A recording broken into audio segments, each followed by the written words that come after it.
I wonder when they started doing drug tests. Like, when did they first start drug testing I think 80s. employees? I don't think they did it in the 70s.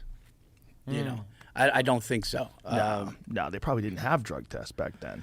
Yeah. You know? Back then, I bet Coke was real Coke. You got Coke, I bet it was clean. Yeah. They probably didn't even cut Now it. you can't fucking, can't touch it. What does it say here? President Ronald Reagan. Workplace drug testing started off after President Ronald Reagan required it for federal employees in 1986. And it peaked during the drug war of the 1990s. Fucking Reagan. 86. Yeah. He probably saw Daryl Strawberry, Doc Good, and he's like, enough of this shit. That was the first steroids of sports, was the Coke of sports, because they all did it. Right. Well, I get baseball players, apparently, they all like to do amphetamines, That was right? going to say, yeah, that was the first one. Well, baseball players, that's probably one of the most performance-enhanced sports. Yeah. With all the fucking steroids and apparently they all like ADHD medication.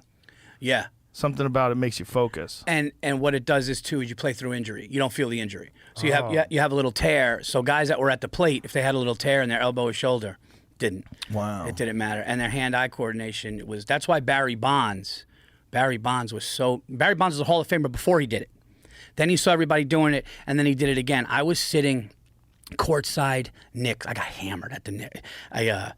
I'm good friends. Pete Davidson's a good friend of mine, and he was at SNL. And he goes, "Dude, come down. We got the ticket." And I'm a diehard Knicks, because I'm a Yankees Giants, but I've won with them. My problem child is the Knicks, and I got my son into it and shit. And we go down, and I'm sitting next to this guy, and he's got his hair slicked back, and everybody's coming up to him, and he's got the beard, and I'm looking at this guy, and I'm drinking vodka. They just pour vodkas, and I'm fucking hammered courtside.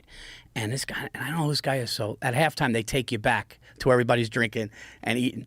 So finally, they're like, yeah, the guy you're sitting next to is the Mets, the new manager of the Mets. It's Mickey Callaway. And I was like, oh, okay, cool. That's who it is. So we just start talking. We're shooting the shit and everything.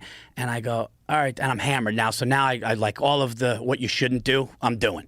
Yeah, I go, can I ask you a question? He goes, please. He was a nice guy. I go, best baseball. He was, before he was a Mets manager, he was a pitching coach for the Indians. And I go, now the Guardians, which is fucking awful name. But he said, I go, who's the best baseball player you've ever seen live in all of the years you've been in baseball? And he just leans back and he goes, oof. And then he just goes, oh, Barry Bonds. He goes, nobody in history made a pitcher pay for a mistake more. He goes, if a pitcher made one fucking mistake by an inch, over. So imagine that guy on roids. And he was. Imagine, yeah. And he was, but he was that guy. He was that guy before, and then he was on it. Right. So now there's Barry Bonds, monster Barry Bonds, no injuries, nothing's gonna stop him. Hand-eye coordination better, more power. That guy. Yeah, I mean, how many? They all did it, right? Mark McGwire, Sammy Sosa, they were all on the sauce. You could kind of look at the ones that did a certain way because they were square. I was in a fucking elevator with Gary Sheffield. He was like a book dresser. He was like a fucking, he was just there. You could tell that these guys were just different. I met Ken Seiko in 1986. I was a fitness trainer at the Boston Athletic Club.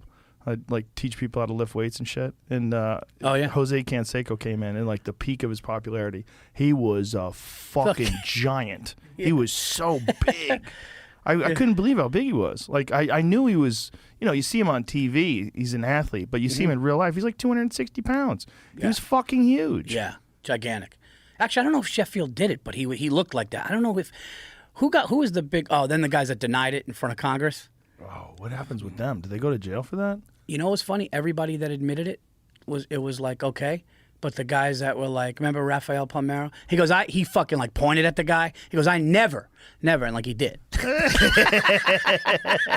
problem with that is if you lie about something like that so emphatically, no one's ever going to believe you again. Like if you get in an argument with your wife. I was with Tommy. We went to the fucking game. I drove straight home. I got stuck in traffic. Yep, that's the point. Pointing. Look at him. Yeah. He looks like he's on roids right there. That's probably why he's pointing. Oh, there's a bobblehead doll of him pointing. and what? I've never used steroids. Period. Mark McGwire did. Mark McGwire did this one. He just goes. They go, Mark, did you use steroids in this? And he just goes, I'm not here to talk about the past. I'm here to talk about the future. And that was his way of just being like, let's clean the game up. Nice. Yeah. After I've made my money, let's clean the game up. Let's bring everybody's home runs down to a normal, manageable level. Yeah. Fuck that. My wife knows that I'm lying, dude. My wife and I have been together for fucking almost 20 years and married almost 15. And when she has me dead to rights, she just looks and we both know. Well, don't do steroids in front of her then. No. Or don't lie about them. No. Those guys, like, if you think about it, they made baseball more interesting, though. Like, it's so stupid that they busted them for that. They should have been just like, everybody shut the fuck up. Everybody shut the fuck up. It brought baseball back. But why did they make a big deal out of it? Who gives a shit if they're doing steroids? I just think when it goes from 40 home runs is a good season to 90, it's just like... People are getting better. Cars are getting faster. Now cell phones. Why did it go to Congress, though? It's pretty weird. It went all the way to I think it shouldn't go to this. Because baseball's our national game. That's why. Because, like, if that happened with, like, pick a sport, darts. You think anybody give a fuck? Dart players are doing roids. You know, bring them to Congress. Fucking bocce ball players. Yeah. I mean, like, why is it that it's got to be that baseball's a national sport? I don't think they would have done that with anything else. They definitely would have done it with football because they know everybody's juiced up on football.